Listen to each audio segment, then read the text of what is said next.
देखिए पो कलम, मैं कौन कौन से फूलों के नाम और उनके रंग लिखिए। गुलाब गुलाबी, चमेली सफेद, सूरजमुखी पीला, चंपा पीला। नज़्म तरन्नुम से गाइए, हम आवाज अल्फाज चुनकर लिखिए। जलाएं मुटाएं, पढ़ाएंगे जलाएंगे,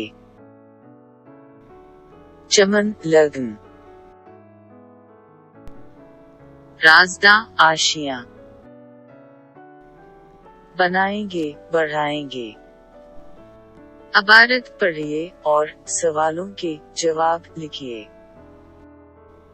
शबी कहाँ का राजा था? शबी हिंदुस्तान का राजा था।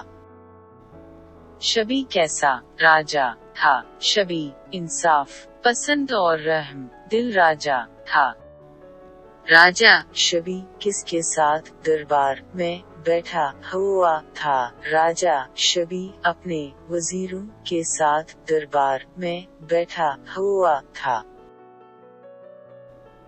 कबूतर को पकड़ने के लिए कौन उसका पीछा करता था? कबूतर को पकड़ने के लिए बाज उसका पीछा करता था।